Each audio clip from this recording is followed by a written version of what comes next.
Et action!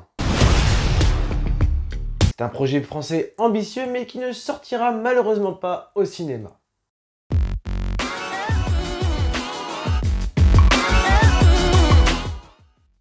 Salut à tous, c'est Ludovic de Mediashow, j'espère que vous allez bien. Et avant de commencer cette nouvelle vidéo, n'oublie pas de t'abonner à la chaîne YouTube, mais également de la partager avec tes amis et tes proches. Aujourd'hui, je vais vous parler de Comment je suis devenu super-héros, un film fantastique réalisé par Douglas Attal, son premier long métrage. En raison de la pandémie, certains films ont pu bénéficier d'un report de date au cinéma et d'autres n'ont malheureusement pas eu cette chance. Et c'est le cas de ce film français qui devait sortir initialement en octobre 2020, mais dont les studios Warner ont finalement pris la décision de le revendre à Netflix en raison d'un planning chargé et donc qui a atterri sur la plateforme le 9 juillet dernier. Du coup, j'ai pu le visionner dans mon salon la semaine dernière et donc voici mon avis d'après séance sans spoiler.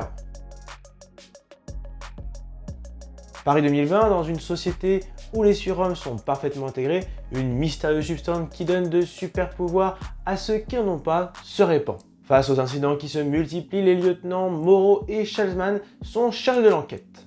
Avec l'aide de deux anciens justiciers, ils feront tout pour démanteler le trafic. Comment je suis devenu super-héros prouve une nouvelle fois que le cinéma français peut nous réserver de belles surprises. Car non, le cinéma français ne se résume pas simplement à des comédies.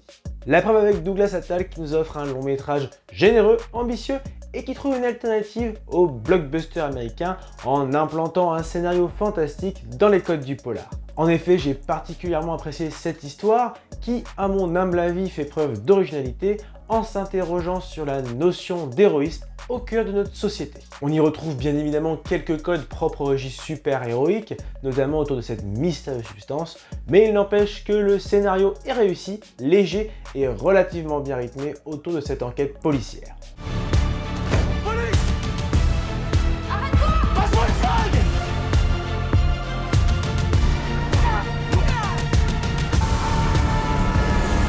Question d'être juste. De plus, ces personnages sont bien développés, tout particulièrement trois d'entre eux. Le premier, c'est Gary Moreau, interprété par Pio Marmaille, où l'on suivra avec beaucoup d'attention son ascension au cœur de cette enquête. Le second, c'est le super-héros Henri Monte-Carlo, qui est interprété donc par Benoît Poelvoorde, un personnage qui dégage beaucoup d'humanité et qui pose un sujet assez intéressant, à savoir que devient un super-héros lorsqu'il vieillit. Le dernier, c'est Nadja, interprété par Swan Arlo, un méchant qui est crédible même dans ses motivations, ce qui est assez rare dans le registre. Bref, ce fut un réel plaisir de visionner ce film français. Concernant les points négatifs, on pourra tout de même lui reprocher un manque de richesse dans les dialogues qui sont parfois plats et surtout un manque d'action, tout particulièrement pour ce film dans le registre super-héroïque. En effet, Douglas Attal a voulu davantage se concentrer sur cette enquête policière, ce qui n'est pas mal en soi, mais il est vrai que j'aurais préféré avoir davantage de scènes d'action.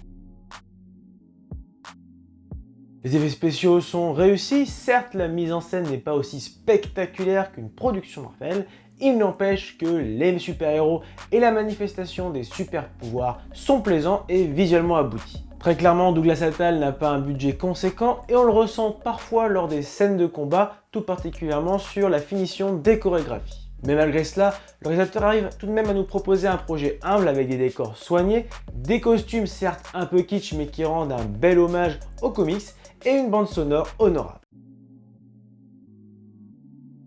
Terminons sur la distribution de ce long métrage qui fonctionne parfaitement, mené par Pio Marmaille et Vimala Pons. Tous deux livrent de belles interprétations et le duo fonctionne bien. Ils sont accompagnés de Leila Bekti proposant une interprétation honorable de Calista ainsi que de Benoît Poelvoorde qui m'a agréablement surpris dans le rôle de Henri Monte-Carlo et qui à travers ce personnage délivre une performance remarquable et remplie d'humanité. Face à eux, Swan Arlo s'impose dans le rôle du méchant avec une prestation crédible. N'oublions pas Clovis Cornillac qui, malgré quelques apparitions, interprète Gigaman, un super-héros important pour le scénario. Pour résumer, Douglas Attal, pour son premier long métrage, nous offre un projet ambitieux, généreux, Comment je suis devenu un super-héros, un film fantastique s'inscrivant parfaitement dans les codes du polar, avec une mise en scène soignée et une bonne distribution. C'est pour cela que je lui attribue la note de 14/20.